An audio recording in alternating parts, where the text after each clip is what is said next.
G'day everyone and welcome to this week's edition of the Melbourne Pro Punters panel. And we've got a very special guest this week, but as usual, Darren Potter. Jumpy.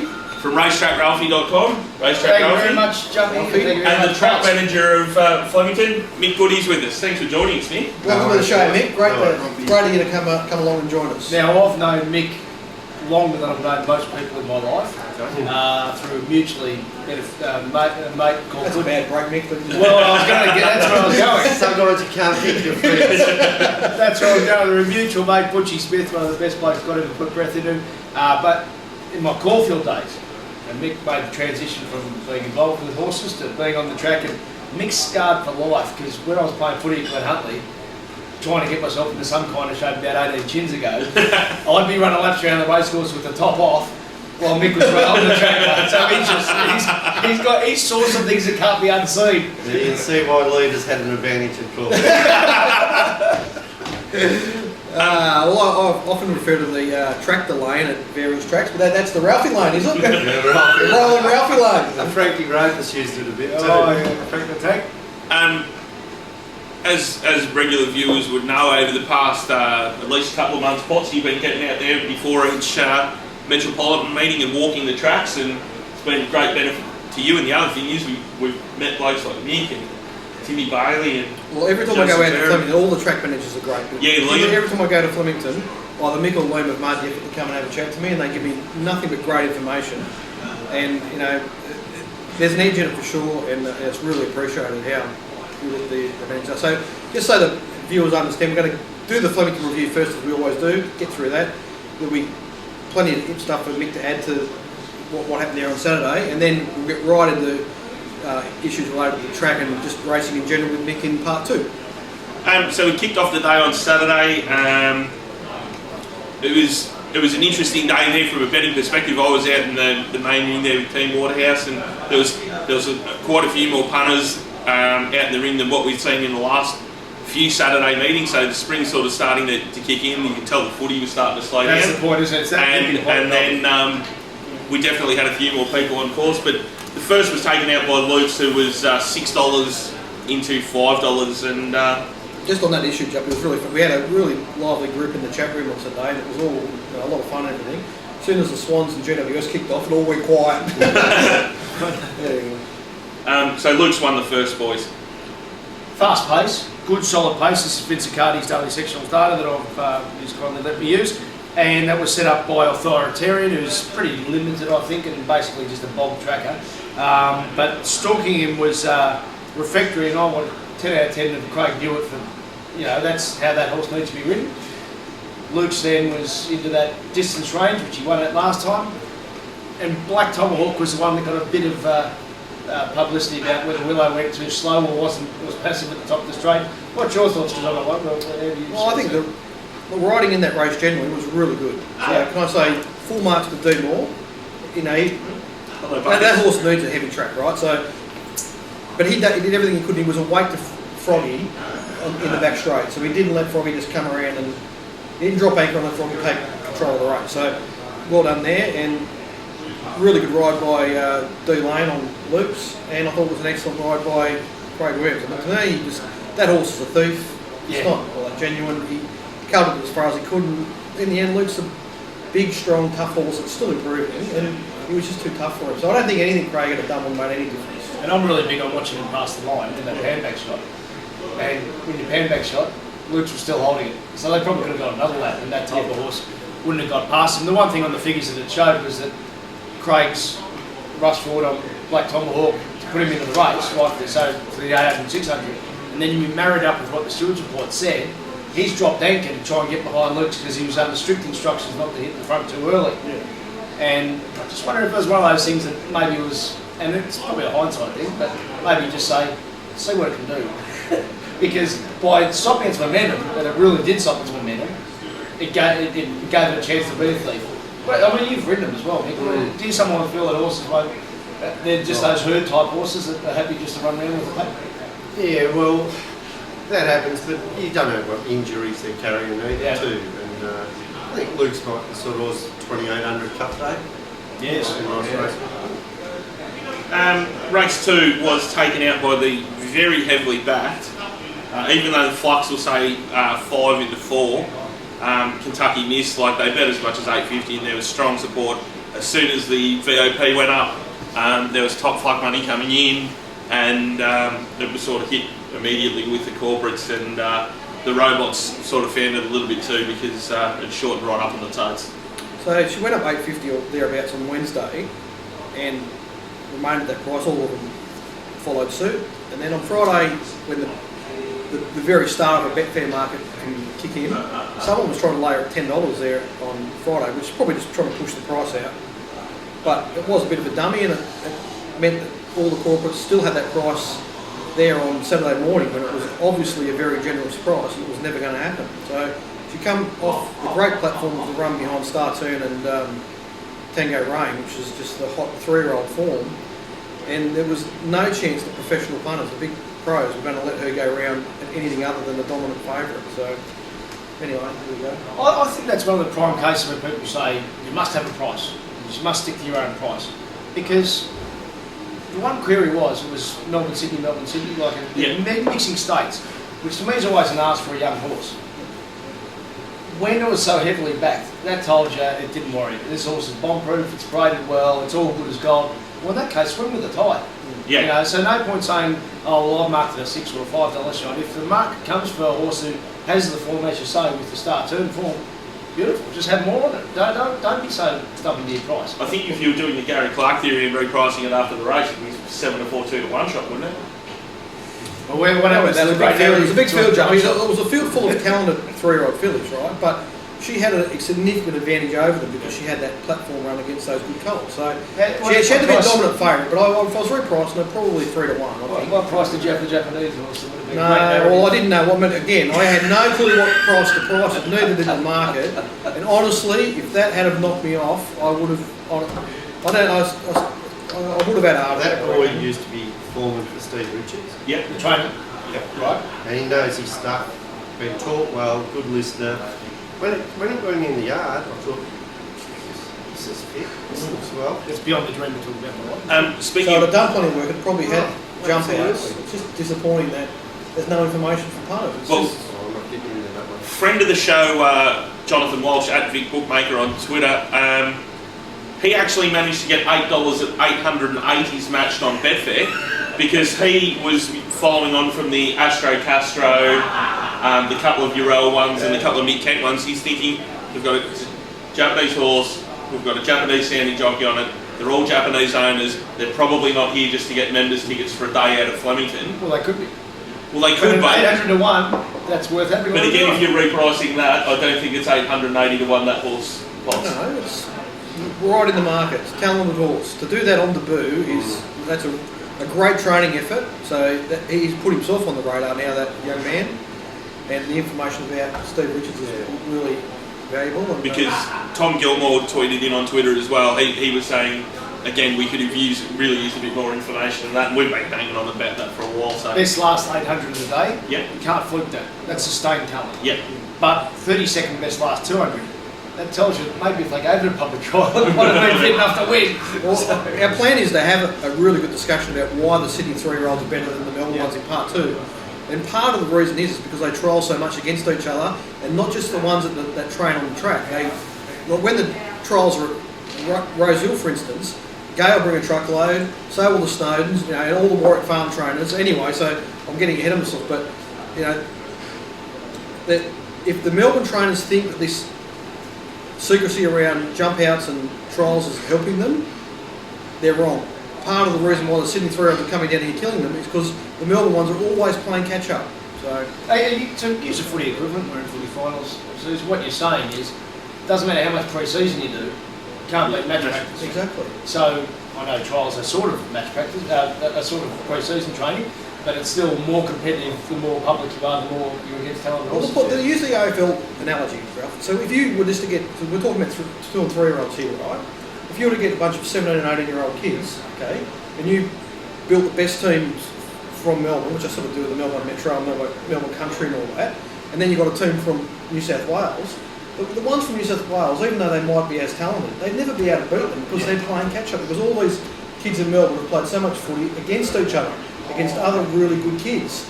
So I'm saying that's what happens with the Sydney 3-year-olds.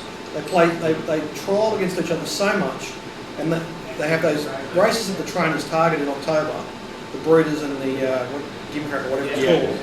And they're so far ahead that it takes the Melbourne ones a season or two to catch up. So Let me ask one historically on that topic to Mick, who, because it saves him giving up any conferences, which we wouldn't ask him to do, but so when you were with like Jeff Murphy, was he big on hard fit horses taking on each other a bit in that type of track work situation? It's probably They used to work a lot harder than they work these days. Yeah.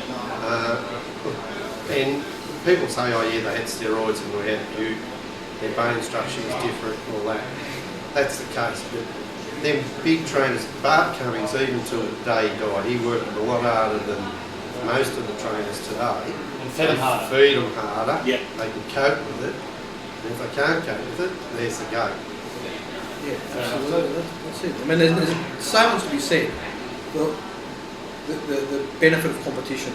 It brings them to a level. And at the moment, the Melbourne trainers are in trouble with spread. So. Race 3 was taken out by a detective for Chris Barnum and the Snowdens. He was 12 into $9. They found it, and Before we move on from that previous race, jumping, it's relevant. So when I walked the track on Thursday, Mick, for the first time in quite a while, I thought the outside was usable in the straight races.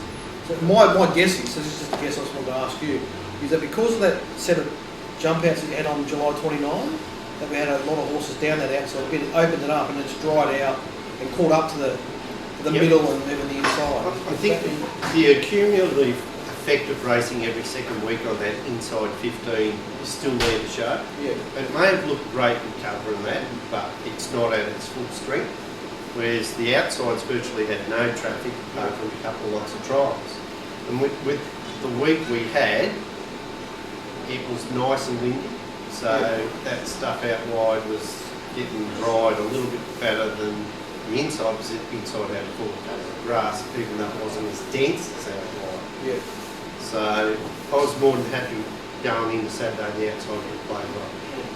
Well, I think it raced really well. I mean, even with Kentucky Miss, there was horses drawn inside there that were competitive. So the straight track was really good. I don't think you can use just Gate 1 as an excuse there, like they have with Defcon. It wasn't.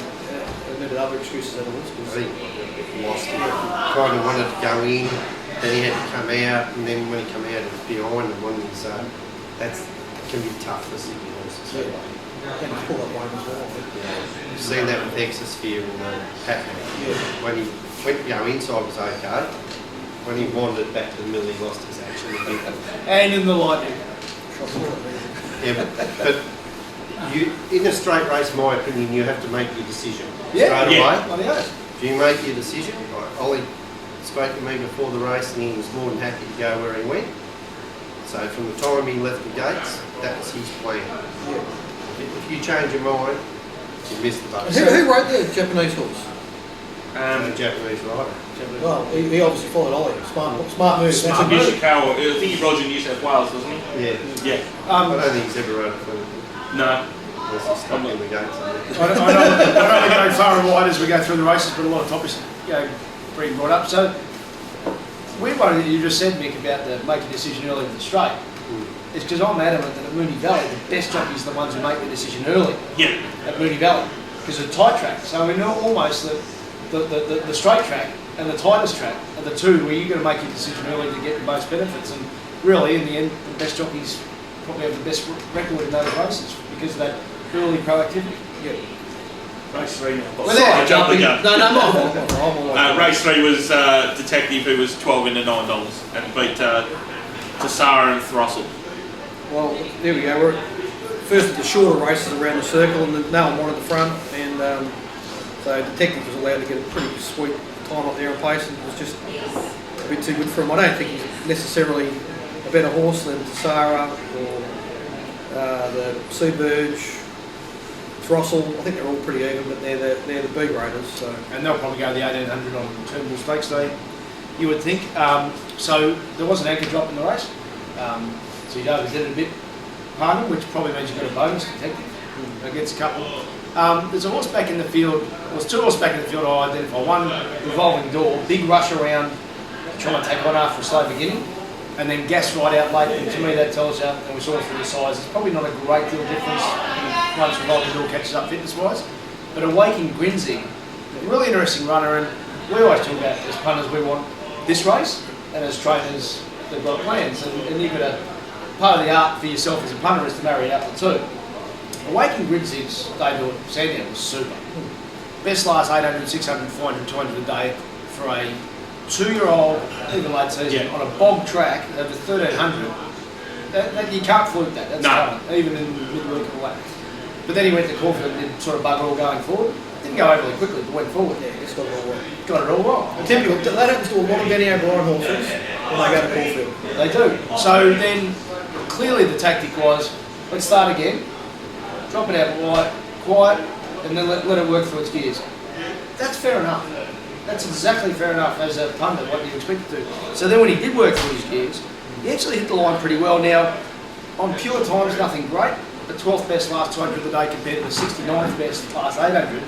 But he's already established that he can do sustained tactics. So I wouldn't be surprised if next start that horse severely elevates.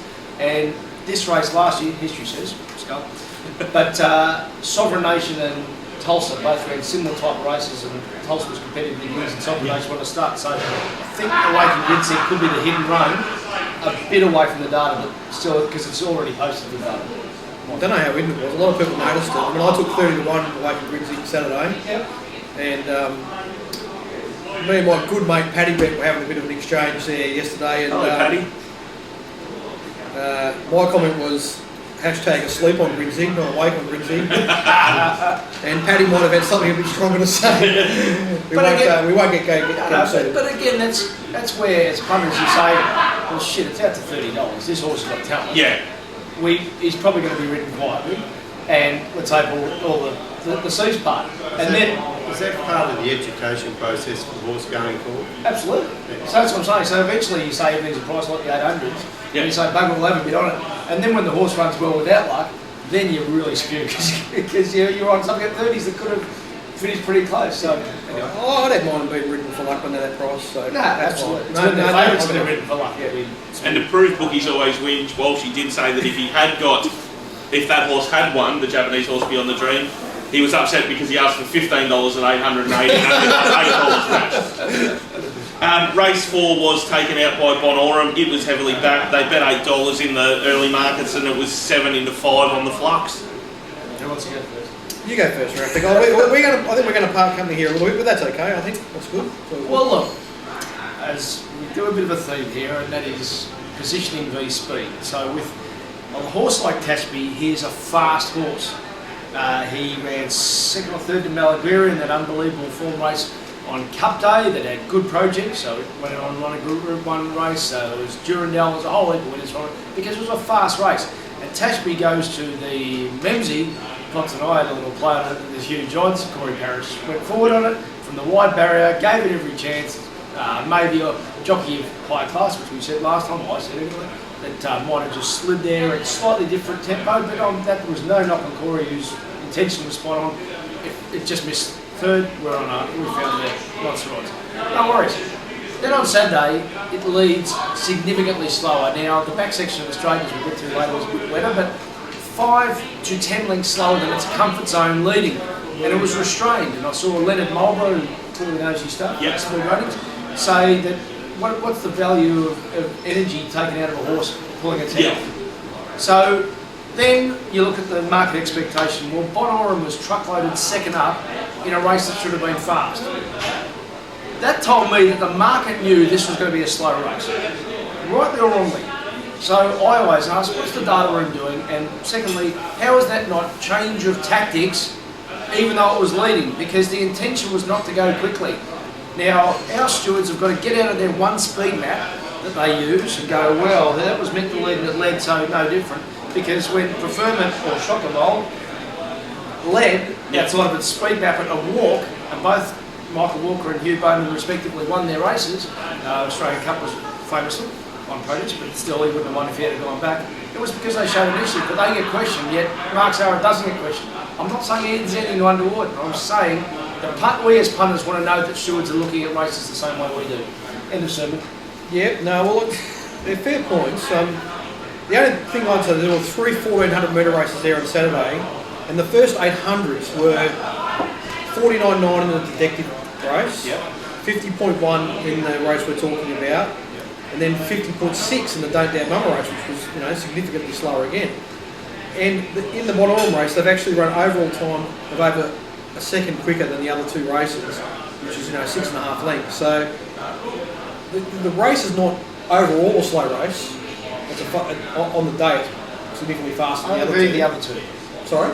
Well, only beat the other 2. Yeah, fair enough. Yeah. So all I'm saying is that, you know, if I was giving riding instructions to Mark Zara on Tashby, I would have said, ride it like Regan Bayless rode Futton.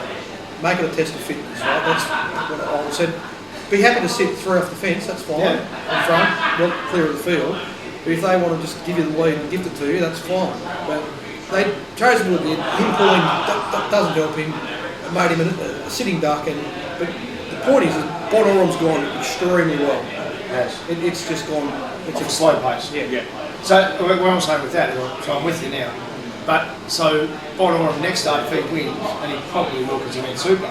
People will say, well, there you go, we would have beaten him anyway. But next start, now that he's had that 2 runs, he can now cope with going faster because he proved that as a 3-year-old last spring when he was in the zone. He can cope with fast pace. But second up was a query, which is why, I mean, he was the scary one for me, I lost. But now that he's got that run, he's now versatile enough to cope with high pressure. So if he wins next start, he'll have nothing to do with the fact that he could have won at Saturday. So I think Bonhomme's a really good 1400 metre horse, I think. Tashby's a better 1600 metre horse. So Tashby needs to go to a fast 1600 metre race, and Bonhomme needs to stay to 1400, and they might aim at the race at Caulfield, which would be pretty hard for him to do it there. But anyway, so but on Mark Zara, right? Mark Zara, I've sort of got a chance to talk about it now, so I'm going to take it, right? He had a really good weekend. Okay, so he's taken all the plaudits for Palantino and his other wins there, and he rode 2 or 3 winners at Sale. Yeah, he rode at least a couple. There's your credit, Mark. That's all good. But what were you doing on Orient Line, Mark? What were you doing? You should get time for that. He couldn't have hit him with a 22 at the 600. He was at least 15 lengths off them at the 600. And I find it very frustrating that, you know, that doesn't get put into the conversation when he makes his radio appearances and TV appearances and so stuff. you're just not listening to myself. They tell you that for long. No, there was a race yesterday at Sale that's a serious race. I've only seen one of them, but that Hellbent demonstrating. Yeah, that was a very good race. He's got a horse to follow. Demonstrating next start will be risk because they'll say non-winner. He's bumped into Hellbent. Yep. He's bumped into Tuberg. Suberg. Who was the one that Sunday Escape. No, the weary got off Johnny Hawk's. Saburg. Saburg, yeah. Bumped into Saburg, and he bumped into Stellar Collision. He's bumped into 3 horses that have gone super. Yeah. He's not a non-winner. He's just bumped into 3 horses that have gone super. So he could be the value next. That race at Sale yesterday raises some really significant questions about the race at Caulfield that Red Zor won. In that race that Red Zor won, Sunday Escape settled 8th, and it's not settled worse than 3rd in its last 17 runs. Why? It's not got a history of doing that, and that horse was never touched throughout the race. So that's the first question. The Hellbent didn't go a yard in the Caulfield race and then bounces back. I just think there are questions for the stewards and the integrity department to look at out of that Caulfield race, and I've written to them, and I hope they have a good look at it. Yeah, you blokes have completely missed the story of that race. Meredith? It was Michelle's first ride back. Oh, and I've got a little. So I've got a little story out of that. I was involved in the Irish Legend last night through an anti-post bet, and I was looking to possibly trade out a little bit of it. So I've got there, and I only had about $300 in my Betfair account. So I thought, what can we do here? I haven't got enough to really get much out of it. I'll get 1,000 out of the odds on pop at $1.16, and it got rolled. So an extra 1,000 jumps in. But so you later. Yes. Right. Okay. So the real kick in the teeth is that this race isn't run today when I've got the extra 1,000, where I could have got an extra 400-500 out of Lucky Liberty, and I would have been somewhat getting back what I lost on last year's Melbourne Cup. Now, I know I wasn't particularly popular there at Sale because I was one of the few people who were booing Michelle as she came back. But fair dinkum, Michael Felgate works for Racing.com, but he was down there reporting for Channel 7. What has the game become? And they said there was a big crowd at sale. There was 250 odd ladies in the ladies' luncheon in one room, and I didn't see that many other people down there. I'm not having to go at sale, but they said there was a big crowd for her return. Jumpy, in fairness, because we think of things as punters, i.e. through ourselves. Yeah. No one's more important than yourself. But that type of stuff, front page of the Herald Sun and Channel 7 China, that's actually good for racing that gets that coverage. If it's overblown and over dramatic, just keep in mind that can create value down the track. That's what I'm nothing will please me more, Ralph, if this horse gets through, because let's face it, Prince of Penzance, who we'll mention later on when we get to race 7, he probably doesn't have a lot of options there because he's going to get weighted out of the handicap, so he's got to go to some of the set weights and penalties races like the Moonee Valley Cup. But if he does get there on the first Tuesday in November and she's up, He'll be a tote under. there'll either be, my Betfair account will either be full or empty after that race. Who will get over which race first? You with Prince of Penzance or me with the United States? Well, it depends on how long it takes me. It depends on how long it takes me to get back that 3,500 that I lost last year, Ralph. Race 5. Race 5 was taken out by Saraceno, who was they bet $7 early, and it was $6.50 into 6 on the official flight, so it was hard in the market. What do it look like as a horse, man? There's not a big horse. Murray Baker's. But it's a good win. Good win. That's hard to do.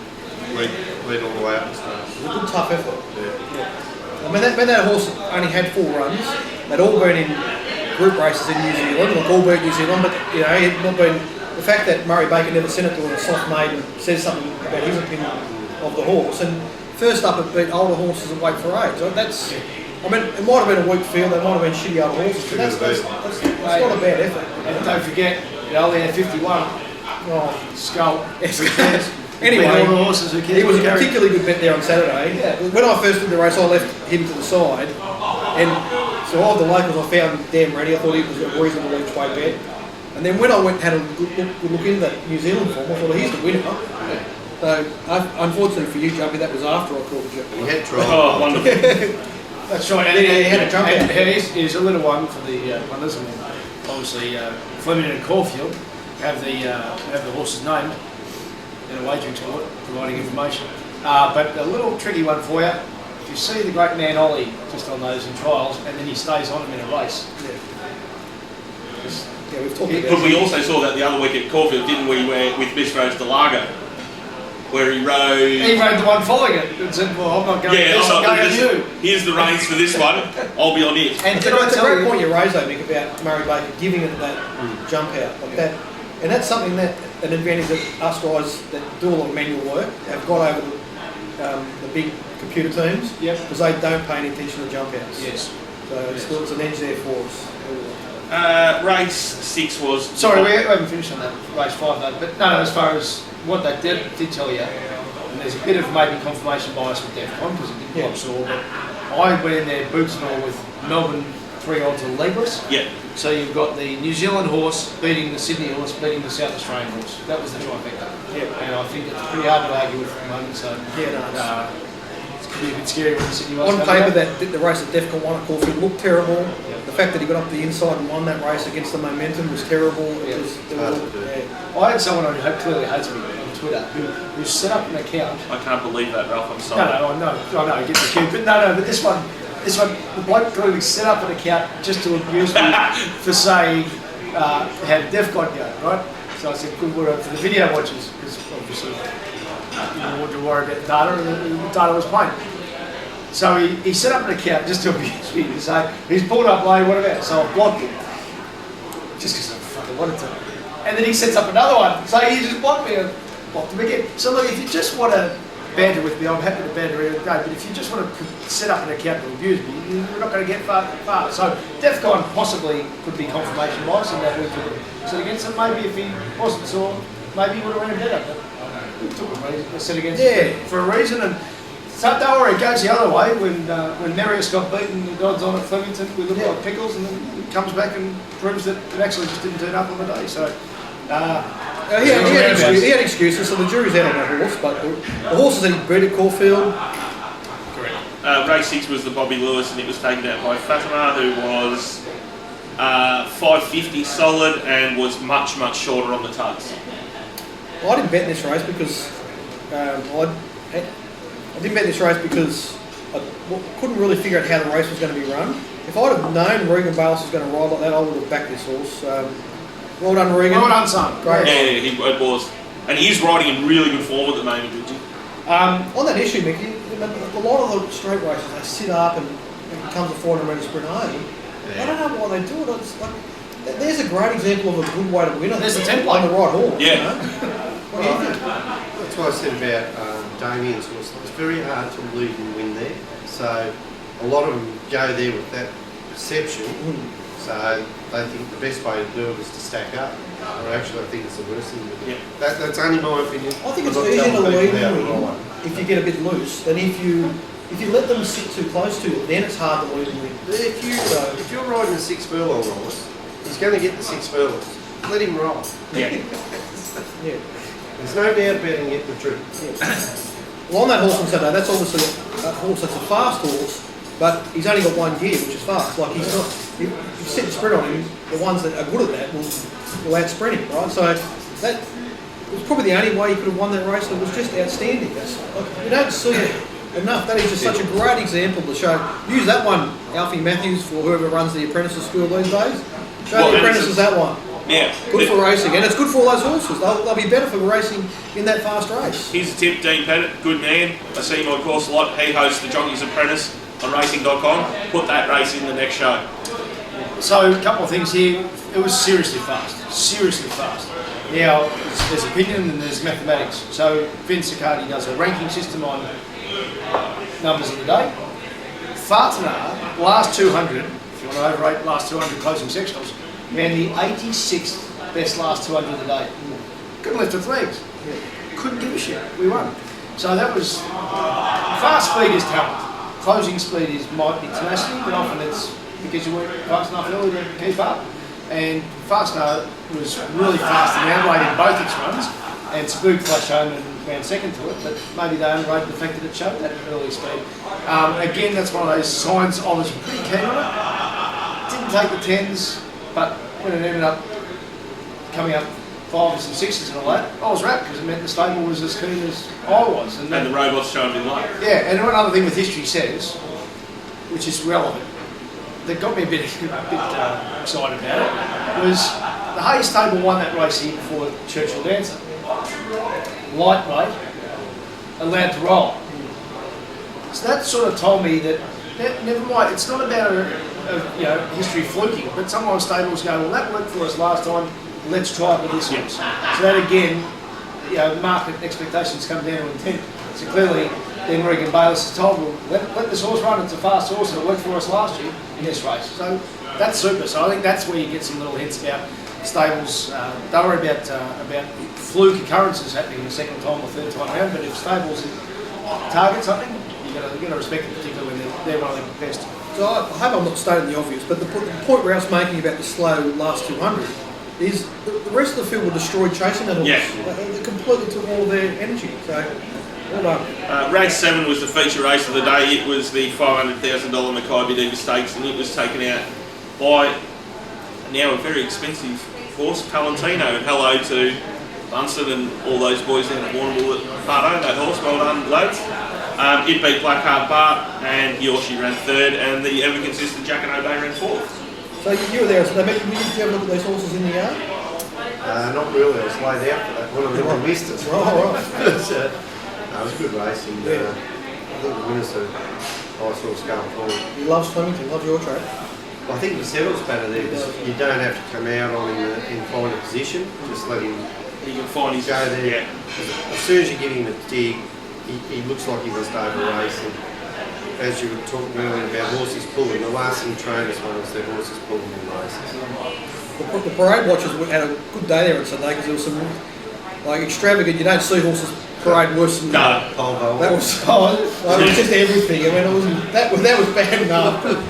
Just the full house extravagant, and then Alpine Eagle was almost as bad in this race. And He's done that twice in Australia. Yeah. Both times he's really just lost it. a nutcase, I think. I was seeing him in New Zealand at Ellerslie, and he was sensational. Right. Absolutely sensational. In the parade. In the race. In the race. I don't know what he beat. Yeah. Got no idea. Both times he's been Fleming, he's just riding his road. I'd love to know how he paraded that thing. I'd love to see walk into a race here, parade well, because then I might be interested in backing him. At the moment at Flemington, he's a complete no-no. He can't get his name. I hope he runs the route to Clark. You need a parade well, though. Don't back him before the I'm not parade. saying to back him, I'm saying because he'll go like the power of piss and, Yeah. and then the best horse will win. No, it is. So anyway, Alpine Eagle was no good here in the parade. Now, Palantino's an interesting parader. He was terrible first up. Yep. He was a little bit better second up.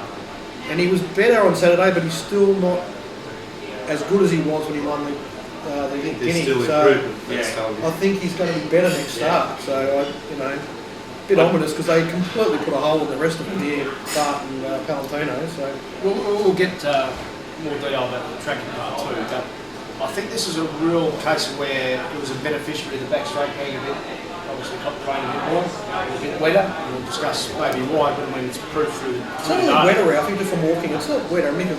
Yeah. But it's not as firm. Well, it's not really It's a. how it absorbs it. Yeah. We'll get that to part two. Yeah. But either way, they went slow, so let's put it that way. Then these horses, like entirely Platinum and Ezra, okay? I think that made it a bit of assistance to Palantino because he wasn't overly pushed to get his position. Yeah. Whereas if these horses that can go 5-6 lengths faster on a firmer track, not the track, he might have been a bit off the bit, and I reckon that's why he was 10-1. Because clearly he was sent from Mackay, but because in the NMG he had to keep going back to get a slot, and that was fair enough.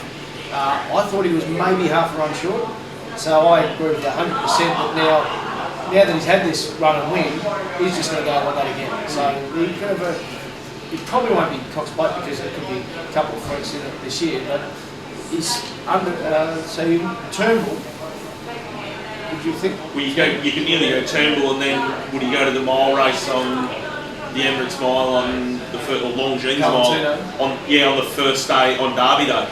He'll probably make his decision after Turnbull whether he went Cox Plate Yeah. or But I wouldn't be fighting off him. He wouldn't be.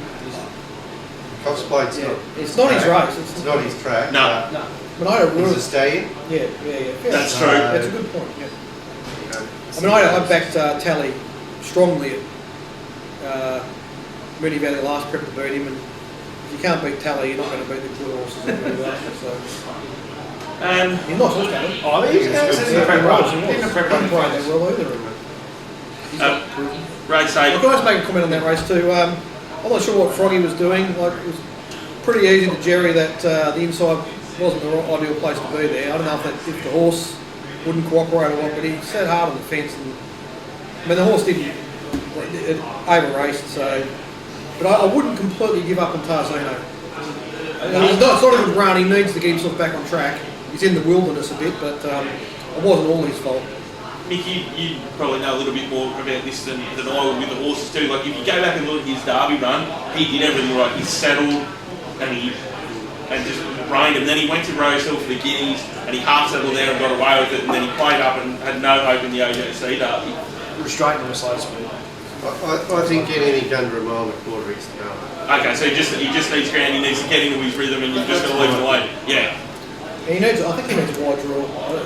He doesn't look comfortable to me inside horses. I think he's much better for whatever reason when he gets outside them. Oh, one thing away from the narrative skull, I think the Penzance went bloody good. He went bloody good. And one thing that Who's going to ride him, Ralph? let's keep in mind one thing, that he was 100-1 because he went so ridiculously fast and really going Yes. up that no one thought he could back up when they walked. But he's a talent. And, Yeah, he is. Yeah. And the market effectively got him wrong because we all think we're going to walk in the Melbourne Cup. But this horse has always been able to pull out some pretty serious closing figures, and you couldn't rule him out of a race like the Turnbull, particularly as you put the rail out like Turnbull played. 9. It's often that big blending runner down the outside. Preferred it was one last year, and I wouldn't rule him out. Well, there we go. So you can back him and you can lay. Beautiful. Well, to think of who's riding it. What a great country. Race 8 was the Let's Lope Stakes, worth 200,000. It was taken out by Don't Go Mama, who came up inside inside Big Tame's court. No. So I mean, it's a slow race. It's mares. They're a bunch finished. The only thing you can say is that Don't Doubt Mammoth has got legs on them. I was particularly hard on her on Saturday because she drew inside, and I just didn't think the race would work out for her. But she beat him anyway. So you know, all credit to the mare herself.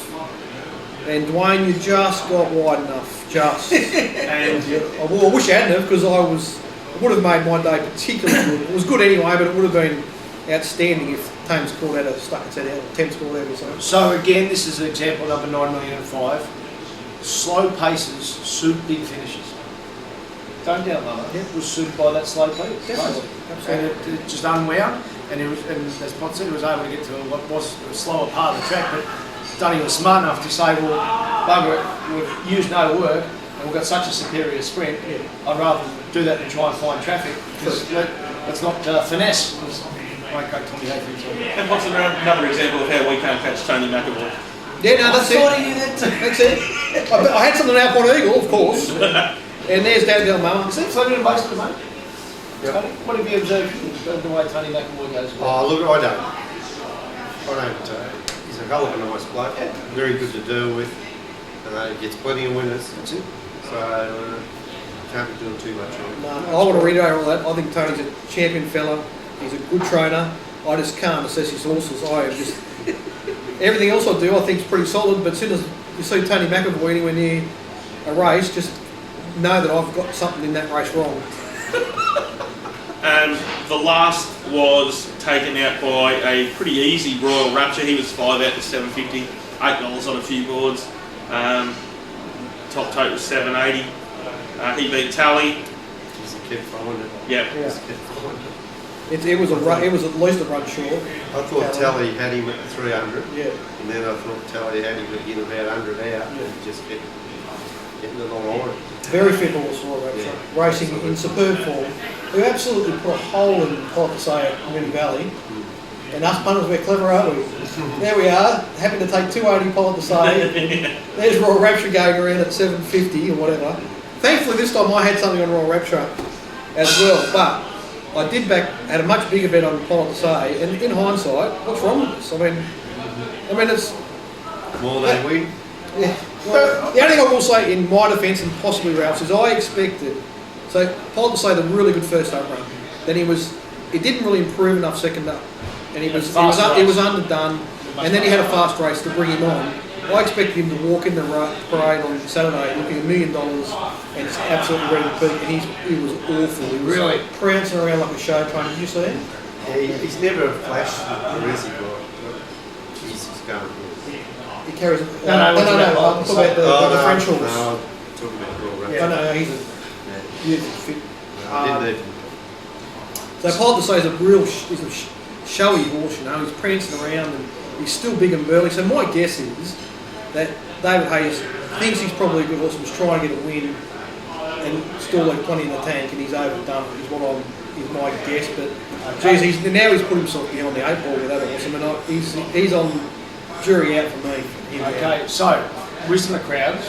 So well, let's respect that the market didn't get so polished up, but there was good thinking behind why these horses were priced that way. Yeah. Right? So Royal Rapture actually didn't go that well.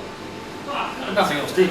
Yeah. So one. And then Weary's actually had a couple of wins in recent weeks. Kalani Kid was the same the week before. And actually won doing that. Yeah. But good on him, race fit in the spot and racing well. So tickety boo there. Gary's just asking for top-ups. By the way, I had someone saying, because I don't drink, I do drink. You couldn't look like this if you didn't drink. I just don't drink when I do this show. And as you say, then if Pollet to say it just hasn't turned up, maybe it's not much of a guide, maybe the SPs are a fair guide somewhere to do with relative ability levels. Yeah, well after Moonee Valley I was riding in Pollet to say's corner still, and now until I see him parade really well, he's a no-no. Can you change back in distance? I think he needs to have work poured into him. He needs to be really, I don't think about the distance, he just needs to sharpen up. He's not tuned up yet.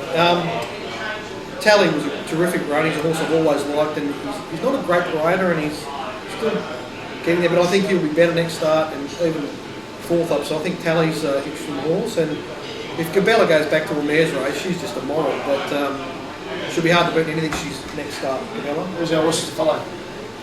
Prince of Penzance. For different reasons.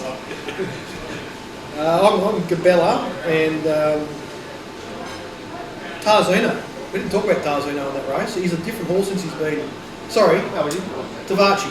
Tavachi. Tavachi. Yeah, when He's a different horse since he's been gelded. He's changed. I reckon he can win a good race down the straight. Tavachi. Yep. Yeah. I reckon if Could be Temple Stakes. he gets that real solid tempo, Yeah, we've got Saturday. He will come on.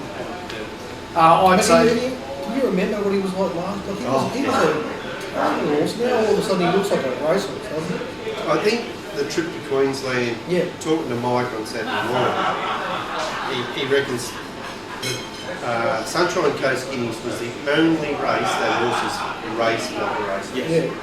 And it's just brought him on. And he looked sensational Saturday, and I reckon he can win a good race down the straight. Yeah. So I'll say a couple of winners. Don't underestimate the ability of a couple of these winners. So Fartnar is definitely a horse to follow, and don't doubt Mama, because we'll just keep racing through this mare series. Now she's had those 2 runs, she'll be even better next start. And the one I want to follow from that didn't get beaten is Tashby. You watch it next start. I've got 2 others. I want to stick with Tally, and another one out of that race is Howard B. Lynane once he gets up and gets a good Yeah, thing. That'll do us for part 1. We'll be back with, I think, the questions in part 2.